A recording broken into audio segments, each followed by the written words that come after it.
Et bonjour à tous et bienvenue dans ce nouvel épisode de Bye Bye Patron, le podcast de l'immobilier et de la liberté, des gros billets.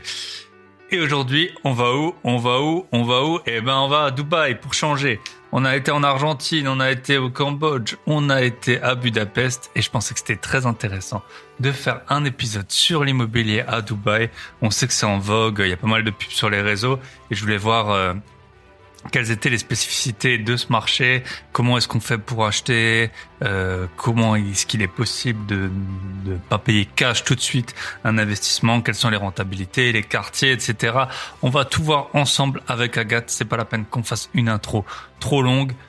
Avant de démarrer, je vais quand même faire une petite dédicace à tout le monde, j'ai eu beaucoup de retours suite aux 2 derniers épisodes. Alors c'est vrai que entre l'épisode d'il y a 2 semaines et celui d'il y a 1 semaine, j'étais pas mal occupé, donc j'avais tout de suite posté, j'avais pas été rechecker les avis, etc. Donc j'avais pas pu faire de dédicace. Merci à tous, vous avez été très nombreux à revenir vers moi par rapport à lors de l'épisode avec Johan. Également à me dire que c'était une très bonne idée mon épisode, le bonheur est dans la rat race, être salarié, c'est tellement mieux qu'être entrepreneur. Voilà, j'ai eu beaucoup de retours plutôt positifs, je m'attendais à me faire un peu défoncer en mode et qu'est-ce que tu racontes, t'es bye patron, pourquoi tu nous inventes cette histoire? Maintenant, j'ai eu beaucoup de retours très positifs, voilà, qui étaient contents, qui est un contrepoids de temps en temps qui exprime également les avantages qu'on peut y trouver. Donc, merci à David, aka David le plaquiste. On a eu un bon petit échange la semaine dernière, il est sur une grosse opération. J'ai essayé de l'aider comme je pouvais, à lui faire gagner quelques deniers. Visiblement, c'est chose faite, donc bravo à toi, félicitations pour ton nouveau projet. Badis Boni, Romain pour les retours. Les petits pieds vagabonds qui partagent en story lors de leur voyage quand elles les écoutent mes podcasts, donc ça me fait toujours super plaisir. Si vous écoutez mon podcast dans la voiture et que dehors il fait beau ou que vous êtes en voyage ou même si vous êtes dans les bouchons lyonnais, n'hésitez pas à poster une petite story en me taguant, je vous repartagerai. J'adore voir en fait dans quel contexte les personnes écoutent ce podcast. Ça met un peu de la réalité sur les chiffres d'écoute, parce que c'est vrai que quand on voit le nombre d'auditeurs, ben parfois on a du mal à se représenter. On sait très bien que c'est des vraies personnes et j'ai beaucoup d'échanges avec la plupart d'entre vous, mais quand même parfois on a un peu du mal à se représenter ce que c'est vraiment dans la vraie vie d'avoir autant d'auditeurs. Donc merci à vous. Gaëtan qui partage aussi en story, Fury Construction qui se passera un jour sur le podcast, qui réécoute tous les vieux épisodes. Krami aussi qu'on verra au week-end. En Alsace, donc qui repartage en story. Voilà. Chose exceptionnelle, j'ai eu 4 commentaires en une semaine. Je crois que quand je vous ai indiqué le chiffre de 1 commentaire toutes les 15 000 écoutes, ça vous a fait réagir. Et ben j'ai eu 4 commentaires en une semaine sur Apple Podcast, c'est assez incroyable, c'était jamais arrivé. Donc je vais en prendre un ou deux. Merci à Atombox. C'est toujours un plaisir de retrouver un épisode, ça fait du bien, un retour d'expérience réaliste sur l'IMO, les investissements. Les retours sentent le vécu. Et c'est toujours intéressant de retrouver des invités dans des domaines ou localisations variés. Merci pour ce podcast. Et voilà, là, aujourd'hui, on a de nouveau un invité dans une localisation un peu exotique et qui sent bon le soleil. Et effectivement, ce que j'essaie de vous partager par rapport à ce podcast, c'est un retour d'expérience aussi vrai que possible sur la vie d'un investisseur. L'investisseur que je suis pas le meilleur, je suis pas le plus mauvais, mais en tout cas, j'essaye de vraiment vous faire un retour réaliste sur les vérités d'être un investisseur. Pour info, j'enregistre cette intro, on est le 24 avril et cette semaine je me suis tapé ma compta des meublés. Voilà, j'en avais fait un épisode l'année dernière pour les meublés. Je fais moi-même ma compta, ça me rappelle un peu mes heures sombres de stagiaire en cabinet d'expertise comptable. Je regrette pas de plus faire ça aujourd'hui, mais ça fait toujours du bien de remettre un peu en perspective, de voir aussi, c'est un peu le moment où je vois les évolutions. C'est incroyable, les petits frais comme ça monte vite. On parle souvent des taxes foncières, alors forcément c'est des montants qui sont importants, et que ce soit la PNO, ma PNO elle avait pris 20, donc propriétaire non occupant, l'assurance, elle avait pris 20% l'an dernier, elle a repris 13%, donc là je vais voir pour changer, parce que sur un appart ça fait pas grand chose, mais quand c'est sur un nombre conséquent d'appart, bah forcément ça commence à faire quelques centaines ou milliers d'euros, je pense. Et idem, les frais bancaires sur alors j'ai pas beaucoup de comptes où je paye des frais, mais sur un compte où je payais 7,50 par trimestre, et maintenant je paye 9 euros. Donc ça fait quand même ça doit faire pas loin de 20% d'augmentation. C'est Donc c'est tous ces petits frais, voilà. Et aussi c'est pour ça que de temps en temps, faut bien augmenter les loyers. Alors on peut pas le faire tout le temps. En plus c'est des législations qui viennent un peu nous contraindre. Mais voilà, tout augmente et si nos revenus en face n'augmentent pas, ça nous crée un déséquilibre. Le seul truc qui n'augmente pas, et c'est pour ça qu'il faut acheter le plus tôt possible, c'est votre remboursement d'emprunt. Voilà. Au début, peut-être ça peut vous paraître élevé, et en fait, au fur et à mesure que tout augmente, y compris vos loyers, ça va peser de moins en moins. Deuxième petite dédicace, Bing Bao, un podcast au top qui sent bon le Gewürztraminer et la saucisse de Belfort. Voilà, on embrasse tout le Grand Est. Des interviews variées avec des interlocuteurs de qualité et surtout un vrai investisseur derrière tout ça. Bref, indispensable pour occuper vos longues heures sur la route ou dans les bouchons. Et voilà, vous pouvez aussi faire du sport, c'est bientôt l'été. Donc c'est le moment. Voilà, merci à vous. Donc j'avais encore Vivi4P, Vivi4P, Viviap, je sais pas, qui m'avait aussi laissé un commentaire. Voilà, j'en ai eu également un depuis Dubaï et c'est aujourd'hui à l'endroit où on part. Dernier point avant de démarrer, j'ai rediscuté avec Johan pour l'événement à Budapest. Si ça a lieu, ça aura lieu du 2 au 4 septembre, tout début septembre, du vendredi 2 au dimanche 4 septembre. Si ça se fait, moi j'essaierai d'arriver même le jeudi soir. L'idée ce serait surtout le samedi que ce soit un peu mastermind, des conférences, qu'on discute des projets d'investissement à Budapest et qu'on aille voir ces chantiers. Johan il m'a indiqué qu'il avait, je crois, 3 gros chantiers, en tout cas qui auront commencé d'ici là, donc on pourra aller les voir le samedi, probablement le dimanche matin, ça dépendra bien sûr des vols de tout le monde. Si ça vous intéresse, n'hésitez pas à me contacter, bien entendu, ce sera un mastermind. Donc à Budapest, c'est une ville qui est très sympathique, mais l'idée c'est un peu de parler de l'investissement à Budapest et en Hongrie. Si vous n'êtes pas du tout intéressé par l'événement, par l'investissement à Budapest, ce sera pas, je pense, le meilleur moyen pour visiter la ville. Alors jamais de la vie, on vous demandera de poser un chèque d'acompte ou quoi que ce soit à l'issue de l'événement, mais c'est quand même pour les personnes qui seraient éventuellement intéressées par investir à Budapest. Et pour ça, on l'a vu dans l'épisode, il faut notamment du cash. Donc si vous n'avez pas de cash, si vous n'êtes pas intéressé par investir à Budapest, on pourra faire un événement à un autre moment. Vous pourrez m'inviter là-bas et je viendrai avec joie. Vous pouvez aller au Seagate Festival, vous pouvez faire des enterrements de vie de jeunes filles, des enterrements de vie de jeunes garçons ou que sais-je. Mais si on fait ce mastermind, ce sera vraiment pour vous présenter l'investissement en Hongrie et puis bien sûr pour se voir et passer un bon moment. Si ça vous intéresse, tenez-moi au courant. Et si ça se fait, tant mieux. Moi, bien sûr, j'aurai aucun intérêt financier là-dedans. J'essaie juste de vous ouvrir un peu au monde et aux personnes qui cherchent à se diversifier. Donc, si ça se fait, tant mieux. Si ça se fait pas, on n'en mourra pas. Voilà, je vous souhaite une très bonne écoute. Juste avant de démarrer, ce sera le dernier point. Là, on va voir avec Agathe l'investissement à Dubaï. Un point que je voulais mettre en évidence, on va en parler avec Agathe, mais c'est quand vous faites un investissement, le plus important, c'est pas la rentabilité, c'est pas combien vous payez, c'est comment vous récupérez vos fonds. Quand vous êtes à Dubaï, vous n'êtes pas en Europe, donc c'est forcément des législations différentes qui s'appliquent. Ça peut avoir un impact sur là-dessus. Quand vous investissez dans des startups, votre argent il est bloqué parfois très très longtemps. Quand vous investissez dans des cryptos, parfois on a des rentas de fou, mais en fait on peut pas les récupérer. Il y a des périodes de vesting et tout. Donc voilà, le plus important, toujours quand vous investissez, posez-vous la question, comment je récupère mes fonds? Comment je rapatrie l'argent? Voilà, on se retrouve avec Agathe et je vous souhaite une très bonne écoute.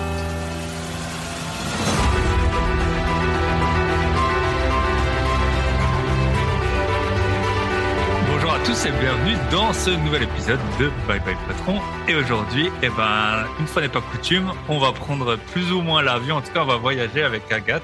Agathe qui habite à Dubaï et qui va nous présenter et nous parler du marché immobilier Dubaïot, je pense qu'on dit. Ouais, c'est ça. Salut Agathe et puis bienvenue sur le podcast. Comment est-ce que ça va en ce beau dimanche de printemps chez nous? Il fait bien beau. Ouais, c'est beau, merci pour l'invitation. Écoute, ça va super bien. Nous, ici à Dubaï, il commence à faire ultra chaud. D'ailleurs, est-ce que tu es déjà venu à Dubaï? Toi, tu connais un petit peu? Ouais, j'y étais en janvier. J'y étais 2 fois. J'étais en janvier, une fois en octobre, je pense, et une fois en janvier. C'était super bien. Franchement, en janvier, il faisait bon. Chez nous, il faisait dégueu. Donc, c'était vraiment, vraiment cool.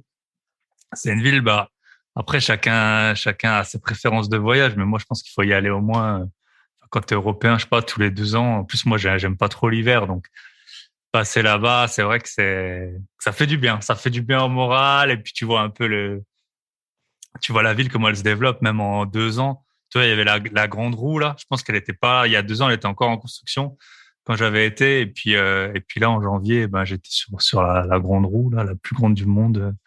C'était cool, quoi. Il se passe tout le temps des trucs. Ça change, quoi.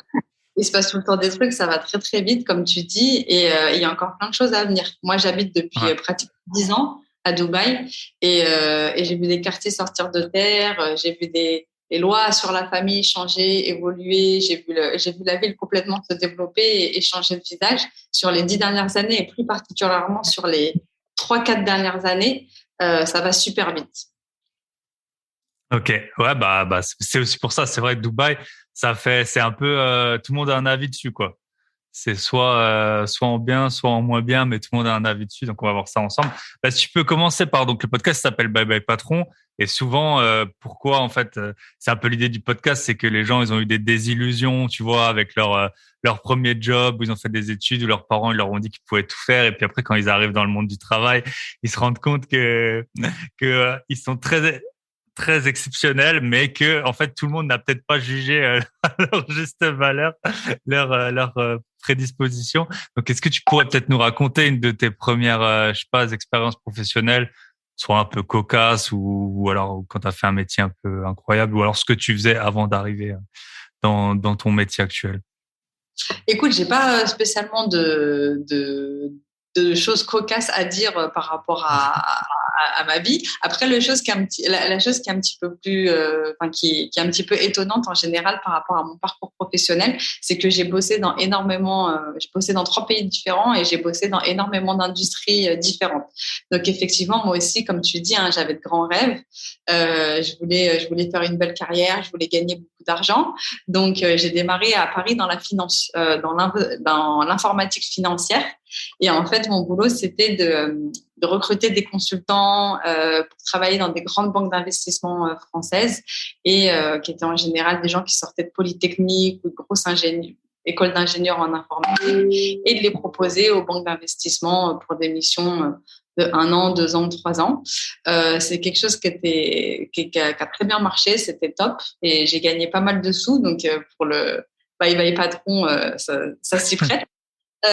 Mais c'est vrai que moi, j'ai jamais vu en fait le corporate et évoluer, créer une carrière dans une entreprise comme une fin en soi. J'ai fait des études d'économie et j'ai travaillé dans la finance et dans des fields super rémunérateurs pour justement investir le plus tôt possible dans l'immobilier ou la bourse, des choses comme ça, pour acquérir une indépendance financière le plus tôt possible.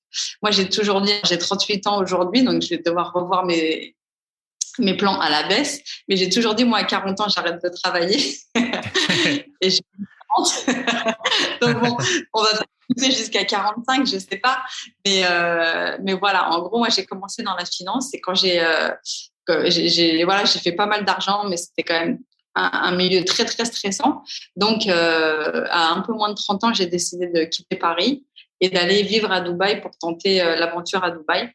Je voulais tout faire, sauf ce que je faisais avant. Donc, j'étais super open en termes d'aspiration professionnelle, on va dire. Et j'ai travaillé pour un gros distributeur de nourriture française, de gourmet, de produits gourmets, en fait, comme du caviar, du foie gras, du homard, des huîtres, tout ça pour les étoiles et les restos à Dubaï. Ça a été top parce qu'en fait, grâce à ça, quand tu arrives dans un pays où tu connais personne, ou que tu connais pas la ville ni les endroits, bah, ça m'a permis de connaître plein de choses, de comprendre la ville, de lire la ville et de me faire énormément de contacts. Donc, j'étais commerciale et ensuite directrice commerciale dans cette société. Et ensuite, j'ai quitté cette compagnie pour travailler chez Disney. Et là, j'étais responsable de tous les contrats de licence Disney pour les food, enfin tout ce qui est nourriture, boissons, produits consommables pour tout le Moyen-Orient. Donc en fait concrètement, mon boulot c'était d'aller voir le Danone local et lui proposer de faire des yaourts Reine des Neiges et Spider-Man. Ok, trop cool. Trop cool, ouais. Donc là, on est bien loin des polytechniciens pour la finance, quoi. C'est pas exactement le même métier. Ouais, bah cool, bah un gros parcours. Et du coup, bah, c'est pas pour tes ventes de yaourts que tu es sur le podcast. Donc, aujourd'hui, t'en es où? Ouais, bah aujourd'hui, j'ai monté ma boîte en fait que quand le Covid est arrivé, le fait de bosser chez Disney, qui est une boîte ultra corporate, ultra sécurisée, etc. Bah, je me suis retrouvée pendant 2 ans à travailler de chez moi, à faire du reporting, des PowerPoint, des fichiers Excel. Et en fait, ben, j'ai décidé d'arrêter et de faire, de me donner ma chance en fait de créer ma boîte et de faire quelque chose qui me plaît vraiment et de vivre de ma passion. Donc c'est pour ça que j'ai lancé ma société dans l'immobilier. Et en fait, j'ai regardé un peu ce qui se passait autour de moi. J'ai regardé les fluctuations de l'immobilier à Dubaï. Et je me suis rendu compte qu'il y avait énormément d'affaires à faire.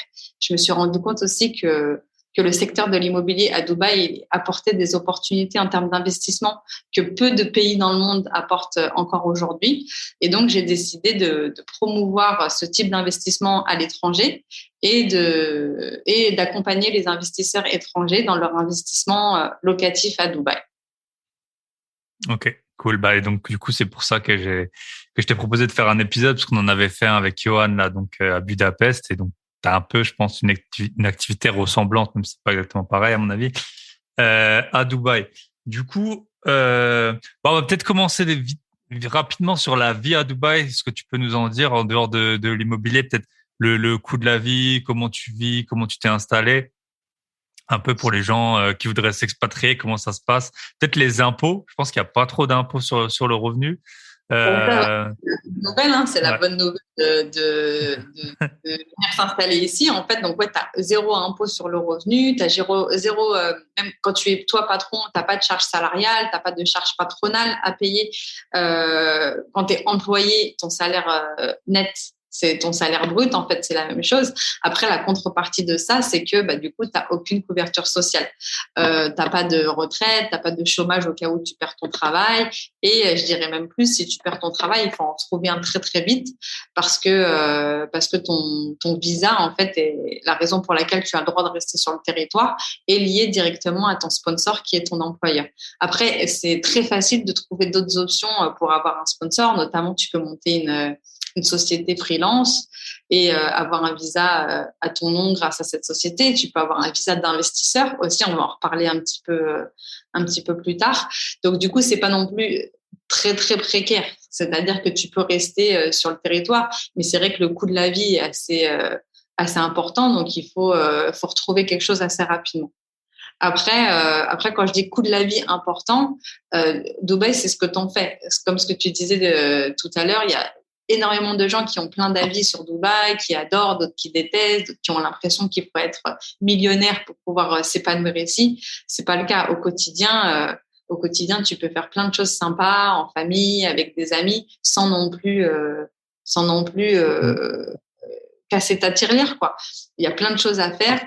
Et c'est beaucoup plus authentique que ce qu'il n'y paraît, en fait. Quand tu viens en vacances et que tu vas à Burj Khalifa ou Downtown, Marina, etc.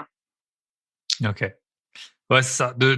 Enfin, de l'expérience que j'en ai eue, les services sont pas très chers. Par exemple, les taxis ou même aller au restaurant, faire des excursions, tout ça. Ça, c'est pas très cher. Je pense qu'il y a d'autres choses qui sont beaucoup plus chères, du type la santé. À mon avis, ça coûte assez. C'est pas donné. Je pense. Justement, tu t'assures ou tu payes le médecin chaque fois que tu y vas. En fait. T'as une Non, en assurance, fait, je suppose. ici, tu as une assurance maladie qui est l'équivalent d'une mutuelle qui est payée Ouais. par ton sponsor. C'est obligatoire. Quand tu emploies quelqu'un, tu es obligé de lui Ok. payer l'assurance maladie, ça vient avec ton visa. Donc, du coup, ça, en fait, ça coûte pas cher. Contrairement à ce qu'on pourrait croire, parce que c'est vrai qu'on fait souvent le parallèle entre Dubaï et les États-Unis, par exemple, en Hmm. termes c'est un peu marche ou crève, entre guillemets. Hmm. Non, ici, la santé, ça va, on est couvert.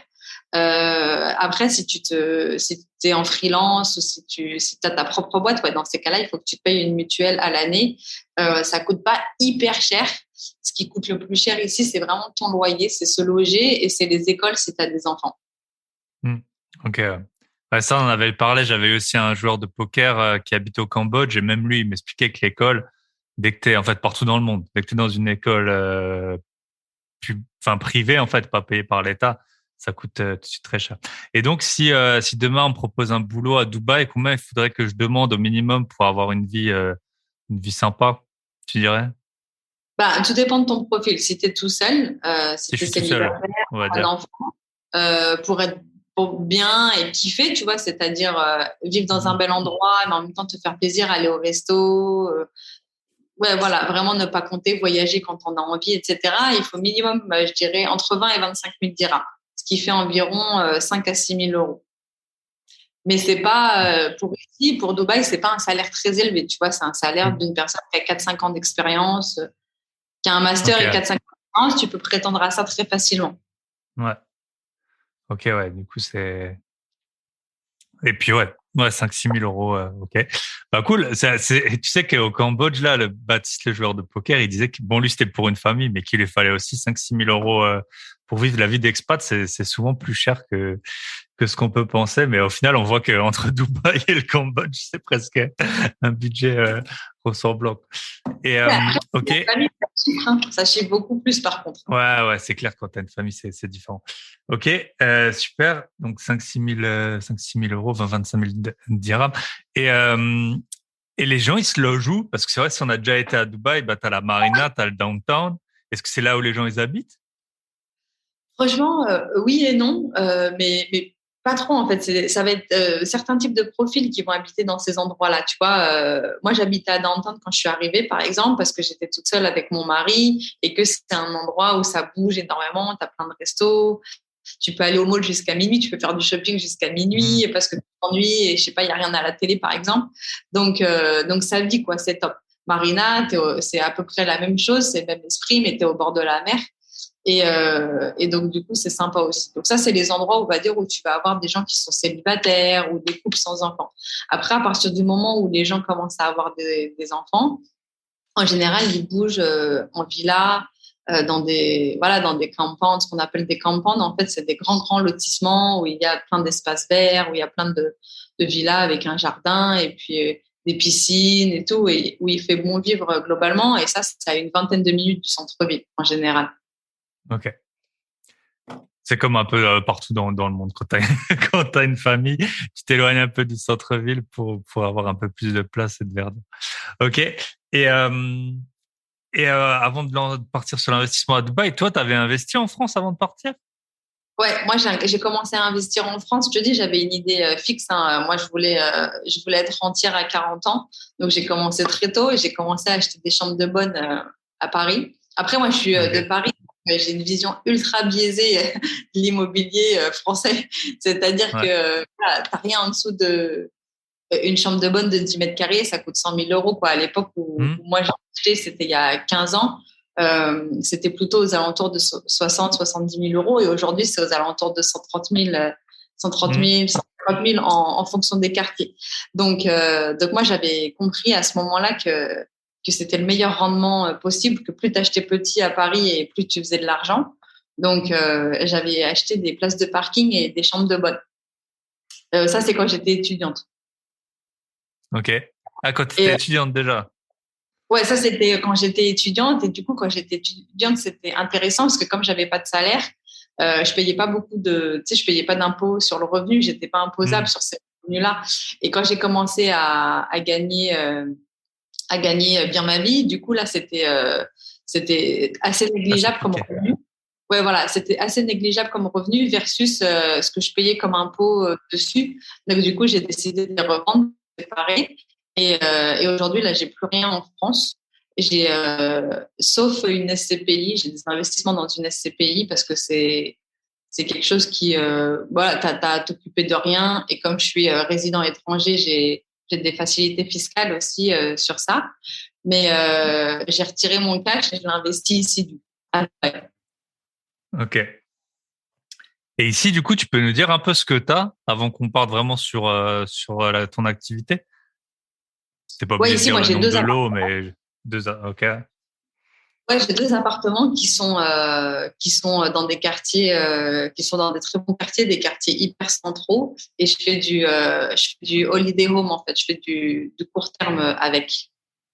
Ok. Cool. Trop bien. Et ok. Et du coup, bah, on peut partir sur l'activité. Donc, ton activité à Dubaï. Qu'est-ce que tu proposes? Comment on achète à Dubaï? Enfin, on va faire ça un peu dans l'ordre. déjà, si moi, bah voilà, je sais pas, on va dire, bah justement, je travaillais avec toi, j'étais informaticien dans la finance sur Tête Polytechnique. J'avais un salaire à, je sais pas, 150 000 euros par an. Et je me dis, ce serait une bonne idée, j'ai 40 ans, ce serait une bonne idée d'investir à Dubaï. Bah, qu'est-ce que tu me proposerais, en fait? Ouais, déjà avant ça, si toi tu as ce profil-là et que tu te poses une question d'investissement, moi je vais t'expliquer pourquoi il faut que tu investisses à Dubaï et pas ailleurs. Ok, Parce ah oui, forcément. Parce que si tu imagines ce profil-là, ça veut dire que tu payes beaucoup d'impôts, ça veut dire que tu es déjà propriétaire de ta résidence principale, peut-être que tu as même déjà un premier investissement en France, et donc du coup, bah, tu te fais pas mal cartonner par les impôts. Voilà, à Dubaï, ce qu'il faut savoir, c'est qu'il n'y a aucune taxe. La seule taxe qui existe, c'est la TVA, qui est de 5 et qui a été implémentée il y a peut-être 4-5 ans. Mais avant ça, il n'y avait même pas de TVA. Donc aujourd'hui, tous les revenus de tes loyers, quand tu investis dans quelque chose, tous les revenus de tes loyers, ils sont complètement nets. C'est-à-dire que contrairement à un investissement en France, tu n'as pas de CSG, tu n'as pas pas D'impôt de sur le charges. revenu. Tu n'as pas d'impôt sur les revenus de ces loyers-là. Et le jour où tu revends, tu n'as pas d'impôt sur la plus-value non plus du bien. Et Ok. en étant résident français, il y a un contrat, tu sais, fiscal entre les Émirats et la France qui font que tu n'es pas imposé sur tes revenus locatifs dubaïotes. Donc, autre chose aussi, alors tu es censé par contre les déclarer quand même, mais c'est pas vu, pas pris, je dirais. Et les Émirats ne communiquent pas en fait. Ok. Ne communiquent pas à la France les assets que tu as ici. Donc du coup, le gros avantage, c'est ça, c'est que c'est complètement opaque et que en étant investisseur ici, tu peux même en étant non résident, tu peux ouvrir un compte bancaire local. D'accord. Et après, tout se passe forcément du coup tout reste à Dubaï pour l'instant. Bien sûr, faut déclarer vos revenus. Hein. On n'est pas là pour vous faire frauder. Mais ouais, non, c'est sûr. Après, oui, c'est en fait des revenus mondiaux parce que moi, j'ai aussi des revenus de plusieurs pays. En fait, tu réintègres tes revenus mondiaux pour le calcul de ta tranche, mais c'est pas ça qui te fait payer Exactement. des impôts, je suppose. Ok. Et ok, donc ça on a vu. Et comment ça se passe du coup à Dubaï? Je sais. Alors, tu me corriges si je me trompe, mais je sais que les musulmans, les pays musulmans, et ils ont un peu des problèmes, enfin, pas des problèmes, mais des réticences avec l'emprunt. Je sais que c'est assez compliqué, non, En dans, fait, regarde, moi, je vais t'expliquer vraiment, ouais, parce que moi, je suis musulmane, donc du coup, je connais bien. Moi, la chose qui a fait que j'étais pas rentière à 40 ans, c'est parce que justement, j'ai jamais fait de crédit et tous mes achats, je les ai fait cash. hmm, Donc j'ai un profil d'investisseur un petit peu particulier. Et du coup, en fait, alors ce qu'il y a, c'est que l'intérêt, c'est interdit, effectivement, chez les musulmans. Mais il y a comme tout, hein, tu vois, il y a une façon de bypasser un petit peu l'interdiction.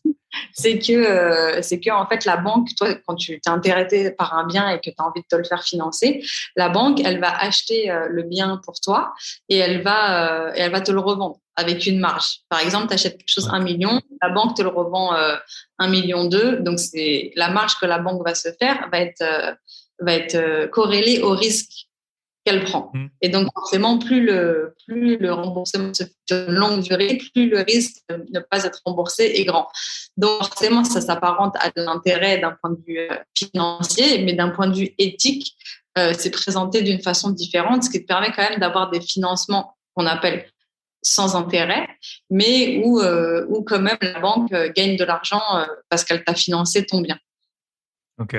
Donc c'est soit tu payes 1 million de dirhams tout de suite, c'est des dirhams, hein, dirhams ou dinars, dirhams, Ouais, dirhams. ouais. 1 million de dirhams tout de suite, ou soit 1 million 2 dans cette. On voit souvent des pubs sur Facebook, sur Instagram, payés en 7 ans ou des choses comme ça. Tu payes un. Donc je pense que c'est comme ça que ça se passe. Si tu peux nous décrire Alors après, justement un peu. Vas-y. Ouais, il y a d'autres choses. Moi, ce que je t'ai décrit jusqu'à maintenant, c'est toi, par exemple, si tu veux acheter un bien qui est déjà livré, qui existe déjà, et que tu n'as pas tout l'argent en ta possession, bah, du coup, tu vas devoir prendre un crédit à la banque. Si tu es musulman et que tu peux pas passer par un crédit avec de l'intérêt, il y a des banques islamiques ici qui peuvent te donner un crédit avec en gros, une marge. La banque, elle se prend un profit parce elle t'achète le bien, elle l'achète pour toi 1 million, elle te le revend 1,2 million par exemple, et toi tu vas payer 1,2 million sur 10 ans. Voilà, Ok. c'est comme ça que ça. Maintenant, si toi tu veux, il y a des musulmans aussi qui sont un peu contre ça, qui trouvent que c'est une façon de faire de l'intérêt caché et tout. Donc il y a aussi d'autres solutions. Si tu disposes pas de tous les biens, mais que tu peux quand même investir ici, tu peux acheter sur plan. Et dans ces cas-là, quand tu achètes quelque chose sur plan, c'est le promoteur qui te fait des facilités de paiement, avec là, par contre, zéro intérêt, zéro marge. En gros, l'appartement va coûter 1 million et il va te dire, moi, je te fais un crédit sur 10 ans et tu vas payer 100 000 pendant 10 ans. Que tu payes maintenant ou que tu payes en 10 ans, c'est comme du 10 fois sans frais, en fait. Ce sera le même Ok, prix. ouais. Ah, c'est pas auprès de D'accord. la banque, c'est auprès du développeur, du promoteur immobilier Ok. direct. Et les promoteurs, enfin, tu sais, quand t'es à Dubaï, t'en as deux gros, là, Emaar Et corrige-moi, Damak, et Damac, voilà. C'est eux les promoteurs ou il y en a des plus petits aussi, je suppose, mais parce que ceux-là, ils sont liés à l'État, je pense, ces deux, non? bah Ces deux gros justement, promoteurs. ouais, ça dépend. Emar, oui. Emar, c'est semi-gouvernemental et concrètement, c'est le plus gros. C'est ceux qui, en fait, Emar, c'est la compagnie, en fait, la société qui façonne le Dubaï de demain, en fait, qui a façonné Dubaï. C'est Emaar qui a construit la Marina, c'est Emaar qui a construit Dubaï Mall, tout le quartier de Downtown et Burj Khalifa. Et là, ils sont en train de construire des nouveaux quartiers. Dubaï Creek où ils vont construire une tour encore plus haute qui va faire 1 kilomètre de haut, etc. Donc, quand tu achètes dans du Imar, tu sais que tu n'as aucun risque parce qu'en fait, déjà, c'est très solide financièrement et en plus, c'est eux qui ont les meilleures localisations. En fait, c'est eux qui définissent là où il faudra être dans 5 ans, 10 ans, 20 ans. Donc, ça, c'est un. Le deuxième, c'est Damac. Damac, ils sont très gros, mais par contre, Damac, c'est complètement privé. C'est une société D'accord. voilà, c'est une société privée et indépendante qui est pas du tout corrélée au gouvernement, mais qui est ultra agressif commercialement pardon, et aussi en termes d'expansion. Ils construisent partout, ils construisent tout le temps, et c'est ça qui fait qu'ils sont hyper performants et très connus. D'accord. Et Après, qui t'en mettent as en d'autres. plus leur sigle sur tous les bâtiments qu'ils ont construits. Ouais, voilà, c'est vraiment leur. D'ailleurs, c'est eux qui ont été les premiers à le faire et ensuite les autres ont suivi. Après, tu as d'autres développeurs qui sont plus petits mais qui sont très solides. Ce qu'il faut regarder à Dubaï quand tu cherches à investir sur plan, il faut regarder justement l'historique du développeur. Est-ce que c'est son premier projet et ils sont nés hier ou est-ce que c'est un développeur qui est là depuis 50 ans, 40 ans et combien de Hmm. projets ils ont livrés et aussi la qualité des projets qu'ils ont livrés. Ça, c'est super Ok. important. Après, ce qu'il faut savoir aussi, je rajoute, parce qu'on a souvent des fausses idées au sujet de l'investissement sur plan à Dubaï. Il y a une loi qui a été mise en place il y a 5-6 ans. En fait, quand toi, tu achètes sur plan, tout l'argent que tu vas virer au développeur avant la livraison sera déposé sur un compte séquestre. En fait, je ne sais pas si c'est comme ça en France, par exemple, mais du moins à Dubaï, il y a 10 ans, c'était pas le Hmm. cas. Et en fait, ça permet d'éviter le risque que voilà, le projet se fait pas et puis toi, tu as perdu l'argent que tu as engagé ou le, le, le, le Il n'est pas boss, fini ou il fait faillite. ouais, voilà, soit il fait faillite ou soit il s'en va avec la caisse ou peu importe. Hmm. Parce qu'investir dans un pays étranger, ça reste quand même, c'est quelque chose qui peut faire peur. Et du coup, ça, c'est vraiment un argument qui fait que du coup, tu peux te dire, écoute, bah, voilà, j'investis dans ce bien et si jamais il n'est pas livré, si jamais il y a le moindre problème, tant que j'ai pas mes clés, même s'il fait faillite, je récupère mon argent, moi, je récupère ce que j'ai versé. D'accord. Ouais. Ok, super. Et, du coup, alors les prix au mètre carré, ils ont pas mal bougé. Hein. Je suppose déjà qu'il y a des prix par quartier, forcément. Et Ouais, ouais. de ce que j'ai vu, il y avait eu il y a à peu près 2-3 ans une bonne baisse, hein, si je dis pas de bêtises. Et puis enfin, et il y a une spécificité, je pense, qui n'existe pas du tout en France, c'est que les loyers, ils sont un peu corrélés à la variation des prix de l'immobilier, non? Dans le sens, Euh, si le prix de l'immobilier il baisse, ton loyer il va baisser. Ouais, en général. En fait, il y a quelque chose qu'il faut comprendre ici. Donc, c'est vrai que quand tu viens investir à Dubaï, il faut oublier tous tes réflexes et toutes tes connaissances, toutes tes certitudes en fait de l'immobilier à l'européenne. Ici, c'est un marché où 99% des biens à Dubaï appartiennent à des capitaux, à des investisseurs étrangers. En fait, c'est une ville qui se construit grâce aux capitaux étrangers, grâce aux investisseurs comme moi ou comme peut-être toi bientôt. Et donc, du coup, tu as très peu de personnes qui habitent là où ils ont acheté. Contrairement à la France, où je connais pas le pourcentage exact, mais il y a énormément de gens, leur premier achat, ça va être pour leur résidence principale et ensuite, ils vont aller sur l'investissement. Ici, à Dubaï, c'est le contraire. Tu as énormément de gens qui habitent ici, qui louent, qui sont en location, mais qui ont 3-4 biens en investissement. Et tu as plein de gens aussi qui n'habitent pas ici, qui ont jamais mis un pied à Dubaï, mais qui ont 3-4 biens aussi, puisque le rendement, il est super élevé. Donc, effectivement, les prix des loyers, ils sont ultra volatiles et les prix de l'immobilier sont très volatiles aussi. Ici, c'est un endroit où tu peux pas te dire, bah, j'achète maintenant, je le garde pendant 20 ans et dans 20 ans, j'aurais fait x2 comme à Paris ou comme dans certaines villes de France. Ici, tu peux garder le même bien pendant 20 ans et il peut avoir soit la même valeur, soit avoir pris 20%, soit en avoir perdu la moitié. Mais par contre, tu peux également acheter aujourd'hui et avoir fait x2, voire x3 dans 2 ans. Tu vois ce que je veux dire? Donc, Ouais, du coup, c'est c'est hyper beaucoup plus volatile. volatile en fait, dans les deux Ouais. sens, quoi. Et c'est très cyclique aussi.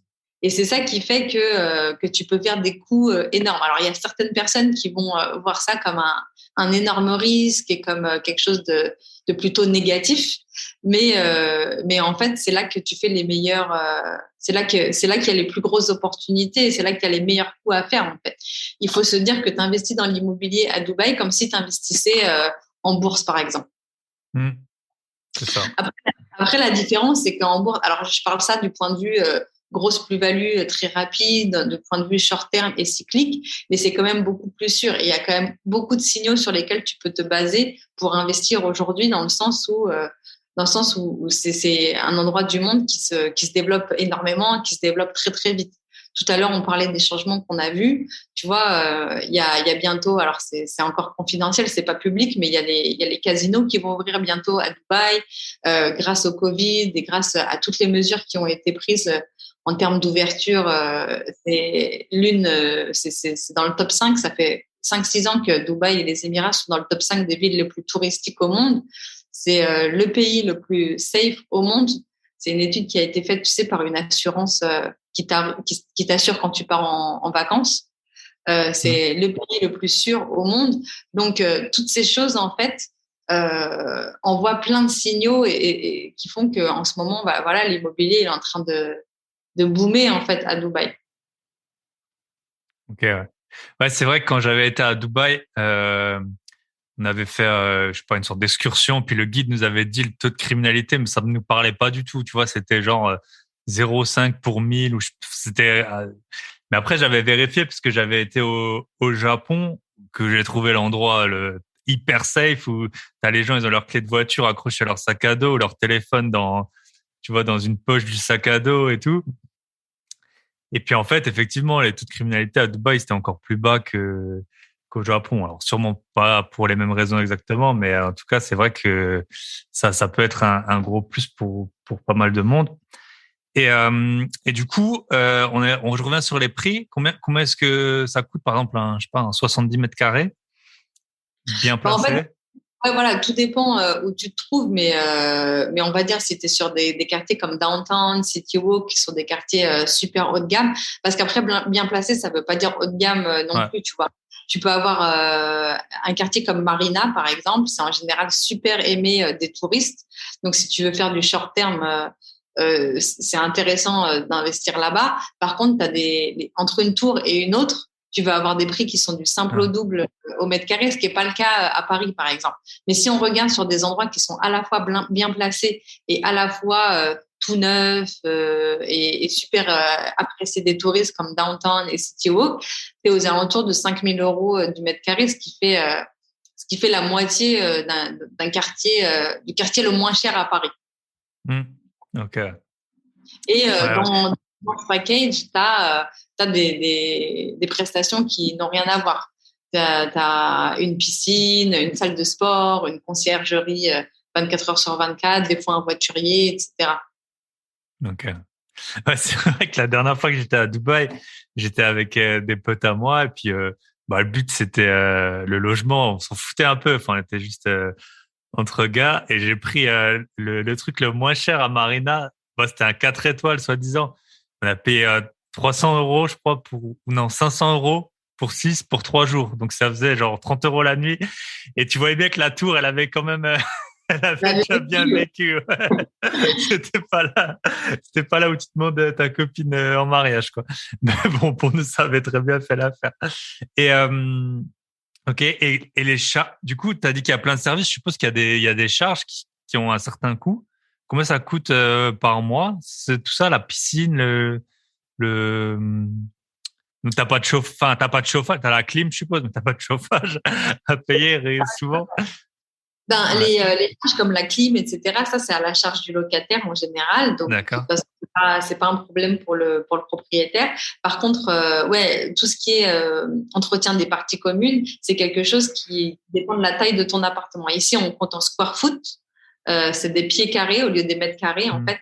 Et en fonction des quartiers, pareil, tu vas avoir un coût différent. On repart sur le même exemple de City Walk ou Downtown. Tu vas être aux alentours de 20 dirhams du square foot, en fait, à peu près. Donc, 20 dirhams, ça fait 5 euros du square foot. Et quand tu es sur quelque chose qui fait 70 mètres carrés, ça fait 700 square foot. Je te fais le calcul en live, donc ça fait 14 000 dirhams à l'année. C'est des charges qui se payent à l'année. 14 000 dirhams, ça fait environ 3 500 euros à l'année. Ok, ouais. Ouais, donc il y a des services, mais ouais, 300 euros 300 euros par mois, grosso modo. Ok. Et du coup, on va en venir au nerf de la guerre, donc la renta. Combien est-ce qu'on peut espérer de renta? Toi, tu proposes du coup des appartements pour du short terme ou pour du moyen terme? Ça dépend vraiment du projet de nos clients en fait, parce qu'on a des clients ici qui souhaitent à la fois faire un investissement locatif, mais à la fois avoir un pied-à-terre quand ils viennent en vacances à Dubaï, parce qu'ils viennent 2-3 fois par an. Donc ces gens-là, ce qu'ils veulent, c'est t'es obligé de faire du short terme avec eux, parce que sinon ils pourront pas bénéficier de leur appart quand ils viennent. Et dans ces cas-là, c'est sûr que tu vas aller sur des localisations qui vont plaire aux touristes. Parce que le but, c'est qu'ils soient pleins tout le reste du temps, en fait. Donc, quand tu es sur ce genre de choses, tu es aux alentours entre 12 et 15% de rentabilité nette. Et quand tu es sur du long terme, donc ça, c'est des gens qui veulent plutôt avoir la paix et qui veulent juste faire un bon investissement et pas trop s'en occuper. Dans ces cas-là, tu es aux alentours de entre 7 et 8% net. Et là, je te compte quand tu as enlevé les service charges, quand tu as enlevé les charges annuelles. Ok. Donc, tout ce qui t'arrive sur ton compte, net. Il n'y a plus Ouais, d'impôts, il n'y a voilà. plus rien, quoi. Voilà. Donc, si tu as payé 100 000 euros, 7 000 euros, quoi, en gros. Ouais, c'est D'accord. ça. Et c'est quoi le ticket d'entrée pour un bien? Enfin, je suppose, voilà, ça dépend des personnes qui veulent habiter et tout.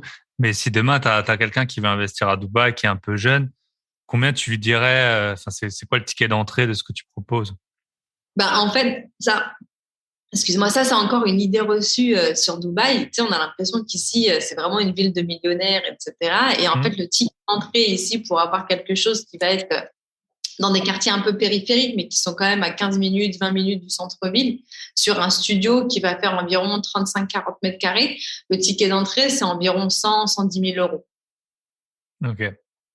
Donc, c'est quelque chose qui est abordable. Évidemment, pour ce prix-là, tu vas pas avoir quelque chose en plein centre-ville et tu vas le louer beaucoup moins cher que quelque chose qui serait beaucoup mieux placé. Mais au final, tu t'en sors comme tu disais, 7 000 euros par an de rendement. Et il y a peu d'endroits quand même en France où tu peux avoir quelque chose pour ce prix-là qui va te rapporter 7 000 euros net. Ouais, après impôt. Et, euh, et qu'est-ce que tu en penses parce que c'est vrai que c'est un peu frappant quand tu vas à Dubaï, quand tu vois toutes ces tours, tu te demandes si elles sont pleines, quoi. Enfin, ça pousse tellement vite, elles sont tellement hautes et tellement grandes est-ce que c'est facile de trouver des locataires? Ouais, franchement, c'est facile de trouver des locataires. Après, tu sais comment c'est la loi de l'offre et la demande. Donc, tout dépend de ton prix. Si tu es très pressé et que tu veux éviter la vacance locative à tout prix, dans ces cas-là, tu baisses un petit peu ton prix et tu vas trouver quelqu'un. Si tu veux vraiment maximiser ton profit et que tu veux pas du tout baisser ton loyer, oui, tu vas mettre un petit peu plus de temps. Si vraiment le but, c'est de faire le maximum de profit, le mieux, c'est de faire du short terme, en fait, des locations de vacances. Et dans ces cas-là, oui, en général, c'est tout le temps plein. Moi, je le fais pas, ça, personnellement, c'est pas un service que je propose parce que ça prend énormément de temps et c'est un métier Bien sûr. à part. Mais j'ai des partenaires, en fait. Je travaille avec des sociétés qui le font. Et pour te donner une idée, pour un appart qui coûte 1 million de dirhams, j'ai eu le cas très récemment cette semaine. Un appartement qui a été acheté par un de mes clients à 1 million de dirhams, c'est 250 000 euros. S'il le louait en long terme, il m'avait demandé de lui louer en long terme, ça lui rapportait 80 000, ce qui fait 20 000 euros à l'année. Et quand je me suis renseignée avec la société qui fait le short term, ils lui en donnaient 130 000. Donc, donc c'est à peu près 60% de plus. Ouais, il sortait à 13% net, donc il n'y a pas photo en fait. Mais la contrepartie de ça, c'est qu'il faut que tu le meubles et il faut aussi que tu payes, tu t'installes Internet, tu payes l'électricité, etc. Donc, il y a des gens qui n'ont pas trop envie de ça. Mais si toi, tu veux faire de la renta, c'est ce qu'il faut faire à 100%. Ok, du coup, dans un monde parfait, alors ça peut changer, je suppose, mais tu t'achètes un appart à 250 000, tu payes un acompte. Au début, c'est un acompte. C'est combien cet acompte? 10%? 20%? Ça dépend des développeurs, mais c'est entre 10 et 20%, plus les frais de notaire. Enfin, c'est l'équivalent des frais de notaire. Ici, c'est les frais d'enregistrement à la municipalité. Ça coûte 4%. Donc, en gros, tu donnes entre 14 et 24%. D'accord. Donc, admettons que je vais acheter un bien à 250 000. On va dire que je peux mettre 30-35 000. Et après, en théorie, parfaite, il peut se payer tout seul si on fait de la location courte durée pendant 10 ans, quoi. Après, pas tout de suite, parce qu'en général, quand tu payes comme ça sur plan, il est pas livré tout de suite. Ok, Donc, d'accord. toi, tu vas commencer à payer et donner 5%, 10% tous les 6 mois, etc. Et alors ça dépend vraiment des plans de paiement. Il y a aussi des développeurs qui te font des plans de paiement sur 7 ans où tu payes tous les mois 1 000 euros, par exemple. Tu vois, pour un studio, je te donne l'exemple d'un studio à 110 000 euros. Effectivement, tu vas donner à peu près 15 000 euros tout de suite parce que tu vas donner 10% plus les 4% de frais d'enregistrement. Et ensuite, tu vas payer 1 000 euros pendant 7 ans au développeur, sachant que ton appart, il est livré dans 3 ans. Donc, tu vas être sur de l'investissement pur entre maintenant et 3 ans. Tu vas donner 36 000 euros en 3 ans. Et ensuite, une fois qu'il est livré, il s'autofinance. Et tu vas payer ensuite 4 ans après la livraison, 1 000 euros par mois, toujours. Donc, pendant 4 ans, tu veux dire. Pendant 4 ans après Ouais. Ok. Et est-ce que le promoteur, il regarde ta stabilité financière? Comment? Parce que lui, en fait, c'est lui qui prend le risque, du coup. Non, le promoteur, il regarde rien du tout. Ici, c'est aussi quelque chose qui est pas mal avantageux. C'est encore une fois, on n'est pas là pour inciter à quoi que ce soit, mais ici, personne ne te demande la provenance de tes fonds. T'as pas besoin d'avoir un dossier, même pour de la location. D'ailleurs, t'as pas besoin de ramener un dossier avec tes fiches de paye, avec tes relevés de compte, etc. Parce qu'en fait, tu payes à l'avance. Tu donnes des chèques, en fait. Tu donnes des chèques post-datés. Et donc, du coup, en étant propriétaire, tu n'as pas de risque de loyer impayé. Donc, c'est un avantage supplémentaire. Après, si les gens ne payent pas, je suppose ils sortent rapidement, quoi. Et voilà. Il n'y a pas de discussion possible. Les squatteurs, ces choses-là, ça n'existe pas tout simplement ici. Donc, tu peux même louer plus que c'était prévu au départ, parce que ici tu fais des contrats de location d'1 an et tu décides 1 mois avant la fin de renouveler ou non. Par contre, si tu veux partir avant, admettons qu'au bout de 9 mois tu veuilles partir, ou au bout de 6 mois même tu veuilles partir, le contrat de location type, qui est quelque chose qui est commun à tout le monde, prévoit 3 mois de pénalité en fait, le locataire. Ok. Si tu restes 6 mois, tu seras obligé de payer 9 mois. Et toi, comme tu es propriétaire, entre-temps, tu peux trouver quelqu'un d'autre et tu peux au final louer ton appartement pendant 15 mois au lieu de 12. Hmm. Ouais, c'est assez courant à l'étranger d'avoir nous quand t'es français, t'es pas habitué à ça, mais des contrats fixes comme ça, des échéances fixes, c'est assez courant. Ok. Et je suppose le promoteur, si tu payes pas, il te saisit l'appartement et c'est réglé, quoi. En fait, tu as deux solutions. Tout ce que t'as prépayé, Ouais, tu il as le deux garde. solutions. Si tu fais un défaut de paiement, bon, déjà, on va te laisser énormément de temps. Moi, j'ai des clients qui ont 4-5 mois de retard sur leurs échéances et on leur a toujours rien saisi. Donc évidemment, la meilleure des situations et ce qu'on va conseiller à tout le monde, c'est de bien calculer son budget et de payer en temps et en heure. Si c'est pas le cas, il y a quand même un petit délai pour que tu puisses payer. Et à partir de 30%, une fois que tu as payé 30% de la valeur du bien, toi, tu as le droit de le revendre. Ton bien, D'accord. même si c'est pas livré.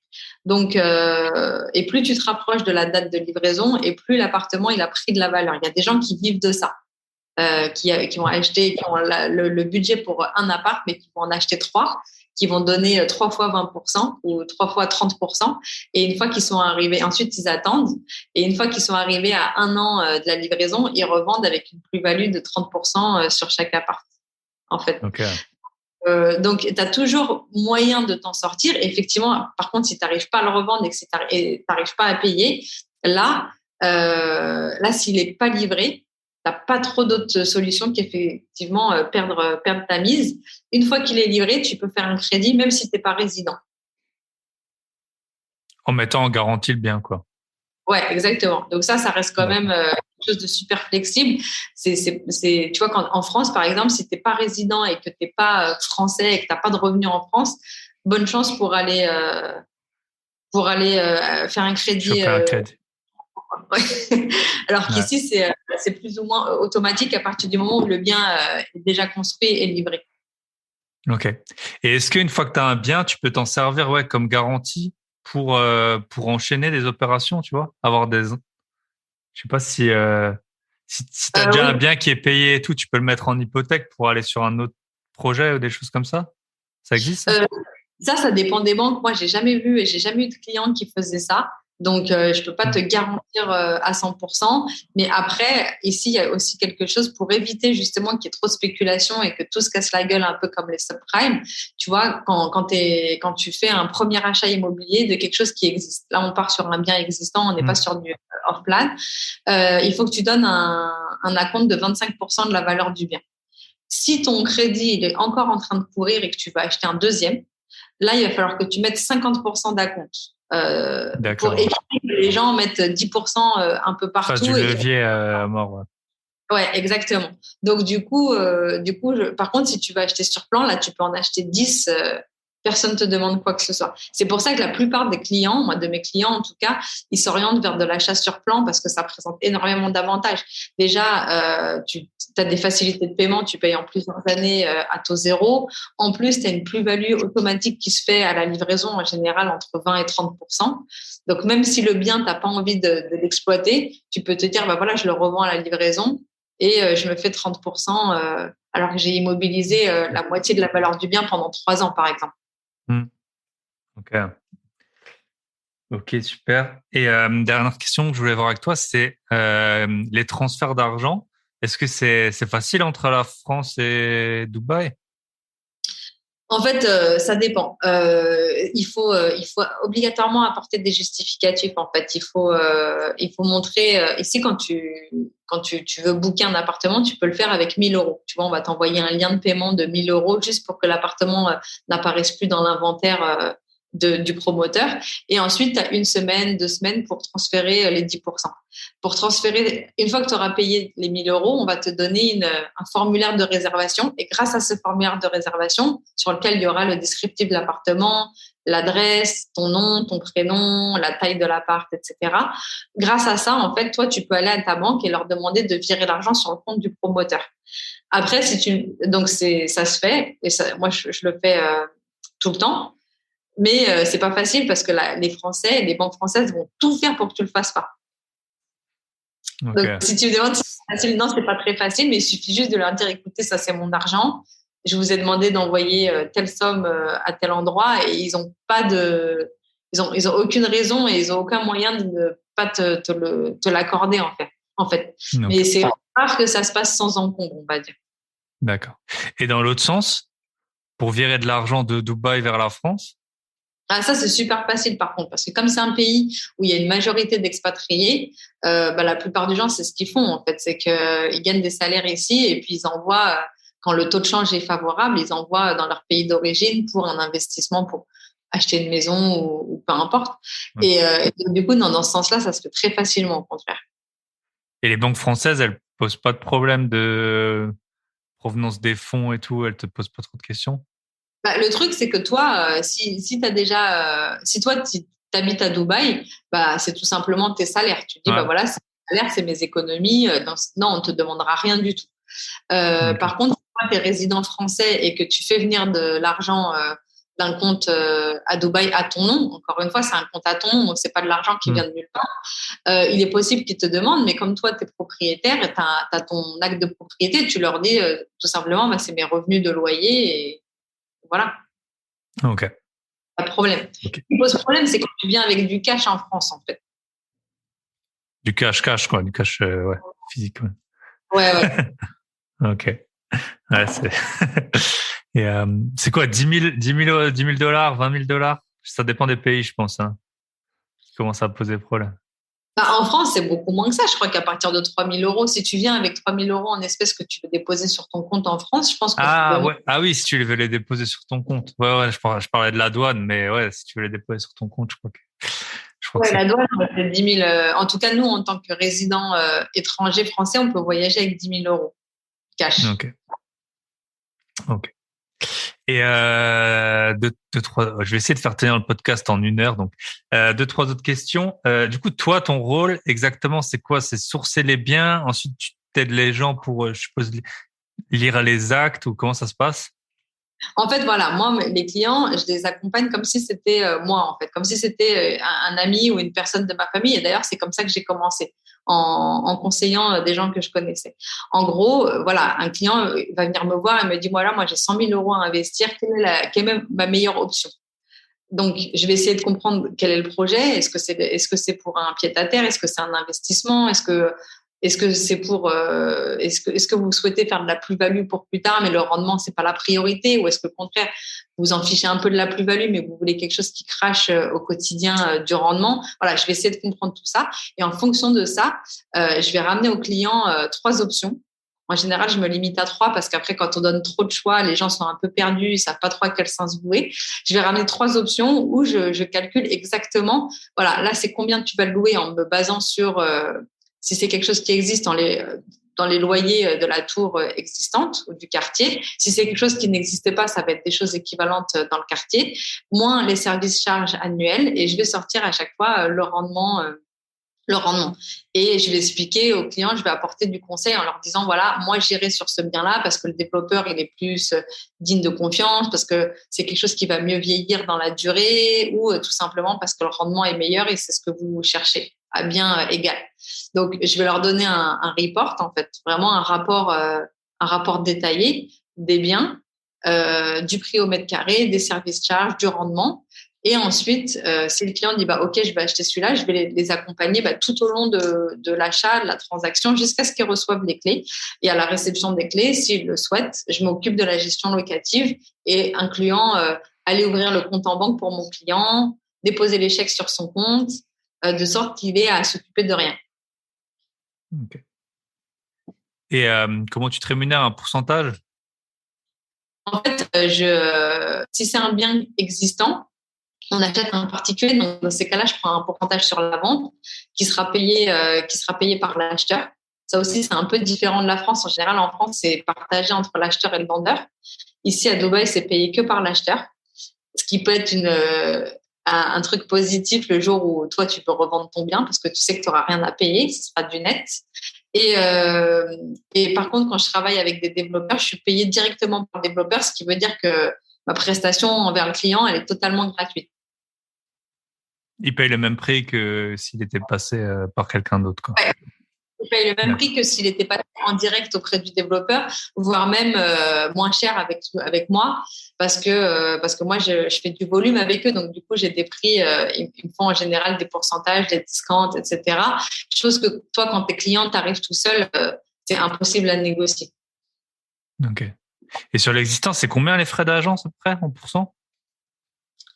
Sur l'existant, c'est 5%. 5%. Ok. Que tu payes tout de suite, je suppose ça. Il y a pas de crédit là-dessus. Ouais, ça, faut le payer tout de suite, effectivement. Ouais. Parce que sinon, la je ne le revois plus et j'ai jamais ma com. Ouais. Ok. Bah écoute, je pense qu'on a fait un bon tour. Et les actes, ils sont en anglais ou ils sont en arabe? Les deux. Les Ok. deux. C'est les langues officielles, donc tout est traduit en anglais et en arabe. D'accord. Et t'arrives, les promoteurs, je suppose que tout le monde parle au moins anglais. Enfin, ils ont au Tout le moins un monde contact un peu. Non, tout le Ouais. monde, tout le monde. Chaque individu qui travaille dans une entreprise ici à Dubaï parle anglais. Il y a assez peu de gens qui parlent arabe au final. Et la langue du pays, c'est vraiment l'anglais. Donc, tu trouves toujours quelqu'un qui parle anglais. Par Ok. contre, c'est les clients en général qui parlent anglais. Ouais, c'est ça. Si nos ministres ils parlent pas anglais, donc ouais, ouais. Du coup, toi, bah, tu fais l'intermédiaire avec eux, je suppose. C'est aussi Ouais, moi, ça. je m'occupe de je m'occupe de tout. Je leur explique, tu vois, quand ils reçoivent le contrat de vente, bah, je le traduis avec eux. On fait un Zoom, je leur explique toutes les clauses. Quand il faut envoyer l'argent aussi, je suis là avec eux pour obtenir les reçus et tout. Je fais tout le suivi, en fait, tout le suivi.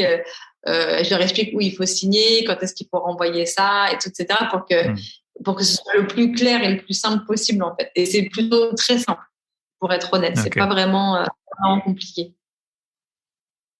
Et parce que juste comme ça, l'arabe, on n'écrit pas les voyelles hein, souvent. Il y a un truc comme ça, non? C'est assez dur à lire, même si on le parle, je crois.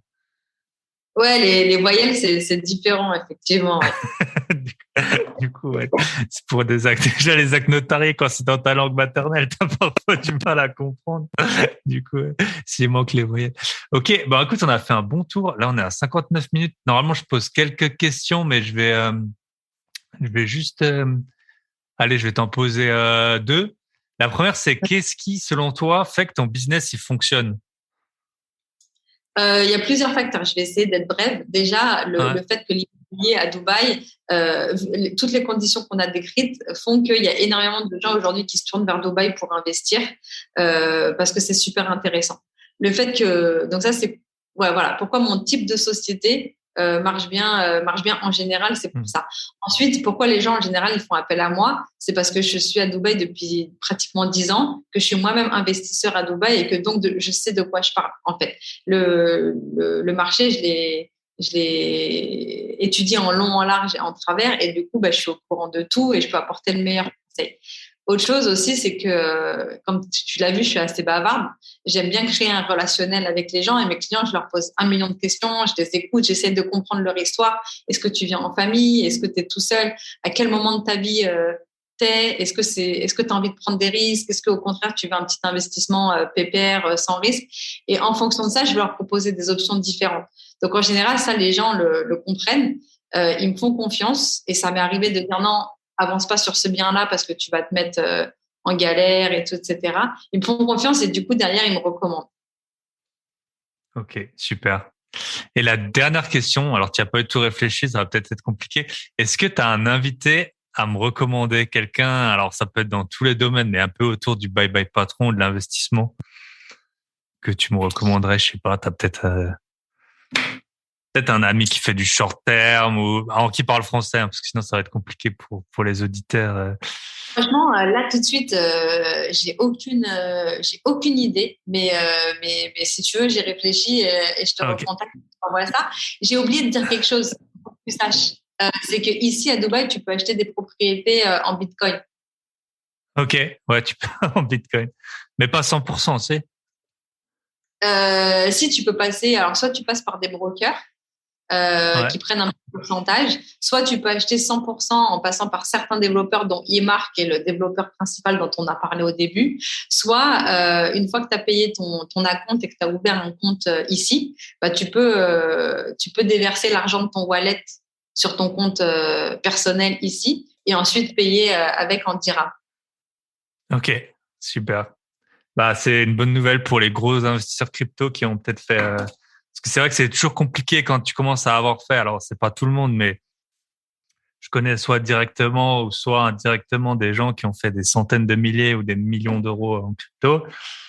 Bah, c'est pas si simple de les dépenser, en fait. Parce que c'est pour ça qu'on voit un peu dans le monde de la crypto, tous les trucs métaverses et tout qui se vendent en millions d'euros. C'est pas, en fait, c'est des gens, je pense, la plupart qui ont fait des millions en crypto et qui savent pas trop quoi en faire, quoi. Donc, pouvoir les basculer dans le monde réel, ça peut avoir du sens sur ça. Et les plus-values, je crois que les plus-values crypto sont pas imposées non plus. Enfin, Non, voilà, c'est ce que j'allais dire. En ouais, fait, moi, j'ai des ouais, clients français qui font ça parce que voilà, ils ont fait beaucoup d'argent et que s'ils font transiter l'argent vers la France, ils vont avoir 40% d'impôts. Donc, du ouais. coup, ils l'envoient ici. Et même s'ils passent par un broker et qu'ils perdent 5%, c'est un moindre mal, en fait. Mhm. Ouais, ouais. Je crois que c'est 30% en France, mais bon, c'est sûr que 30 ou 5, on a vite fait le calcul. Eh ben, écoute, en tout cas, ça m'a fait super plaisir, Agathe. Vous ne savez pas, mais on a eu toutes les misères du monde pour enregistrer ce podcast. J'espère que le rendu sera très bon. Et si les gens veulent te contacter, tu as un site, tu as un Instagram, du coup, l'agence Dubaï, c'est ça? Ouais, mon Instagram, c'est l'agence underscore Dubaï et mon site, c'est l'agence-dubaï.com. Ok. Eh ben, écoute, je te remercie. Je te souhaite un bon dimanche. Et puis, à Ouais, bientôt. Si je passe à Dubaï, je t'écrirai, hein. De toute façon, je vais y retourner tôt ou tard, hein, je pense. Allez, à bientôt. à très bientôt. Ciao.